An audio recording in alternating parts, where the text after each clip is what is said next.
Hey everybody, welcome to Bodiakian Wellness. Today we're talking mindfulness. Now, as always, if you haven't already, do me a favor and hit that subscribe button. Now, mindfulness and mindful living has become a hot topic of discussion, both online and in real life. Crazy, I know. But what does that actually mean? So let's break it down for you. So first we have to look at what it means to be mindful or mindless. And that's where the mindless place is typically where we exist in life. But why is that? Well, we have two autonomic states. One is sympathetic, one is parasympathetic. So our sympathetic is our fight or flight. Our parasympathetic is rest, digest, heal. Now we're designed to be in parasympathetic 95% of the time. Resting, digestion, connecting to the moment. 5% of the time, our autopilot kicks in and gets us out of trouble. It gets us, runs away from the thing that's chasing us or fights the thing we need to fight. Whatever the case may be, whatever that stress is, our autopilot kicks in so that we don't have to think about it. We can just get right to action and do what we need to do.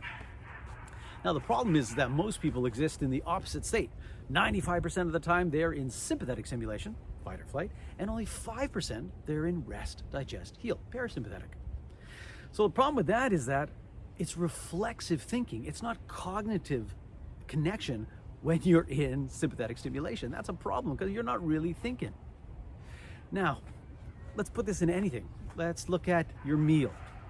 Most of us, when we're eating, reading, scrolling through the newspaper, scrolling through our phone, watching TV, listening to music, talking to somebody else, socializing, doing a million different things other than just eating. So if we're doing all that stimulus, we're having all that fight or flight stimulus, that means rest, digest, and heal is shut off. Now, do we really absorb our nutrients well? Do we really taste the food and smell everything? No, we really don't. We get a fraction of that because, once again, our mind is shifted, our nervous system is shifted, so we're not there in that meal enjoying that moment. What if we were at the gym? We know that when we're doing any kind of contraction, the more we think about and focus on the contraction, the more muscle fiber is recruited, the more we get from the workout. So if you're thinking about your taxes or your date later or your work or whatever it is, and you're somewhere else other than the gym at that present moment, if you're doing anything else other than just focusing on that contraction, you're not actually getting a lot from it. What a waste of time. What a mindless endeavor. What about work? Now, it doesn't matter what you do. You can be a CEO, a butcher, a baker, a candlestick maker. It doesn't really matter what you do. But how much more efficient could your work be? How much more productive could your work be if you took a few moments before you started any task and you said, let's connect to the moment. So let's take a few breaths in through the nose and out through the mouth. Spend 3 minutes connecting your mind to your breath and your breath to the moment, linking and anchoring everything to the present moment, setting yourself up to be the best, most efficient version of yourself before you start that task, and then get to work. How much more productive would you be? How much more would you get done in that day? How much less would you have to take home? How less would you have to work through your lunch period? But think of this with any relationship. How often are you not engaged with that person right in front of you? Go to any restaurant, if you can go to a restaurant.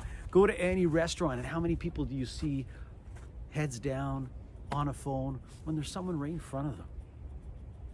This has become an acceptable behavior for some reason, that we just like tune out to the people that we're with and connect to something and someone and somewhere else. It's a bit of a sad statement on society. You've chosen to go out to dinner or lunch with somebody, connect with them, speak to them. Everybody wants to be the center of attention for somebody else, even for a few minutes. Give that gift. Give your undivided attention to someone you care about. Show them how much you care, how much you respect them by giving them that undivided attention. And I promise you, it will give you so much back in return. So you have the choice to learn to mindfully connect to the moment. And yeah, listen, meditation is a huge proponent of that, a huge component of that. Because the more you train your mind to connect to the moment, the more everyday life you will connect to the moment. And therefore be your best self, your most efficient self. You're not going to trip and stub your toe and spill your coffee and say the wrong thing and do the wrong thing, because you're actually going to be there in the moment, not somewhere else where you're not supposed to be at that point anyways. Never said it's easy. It's work. But what else is the point? Mindfully connect to your breath. Use your breath to connect you to the moment and be your best self every day. Give it a try. Thanks so much for watching, guys. I hope you enjoyed. I hope you learned something. As always, do me a favor, share this video with your friends, your family. Help me to help other people. And of course, don't forget to subscribe. Thanks for watching.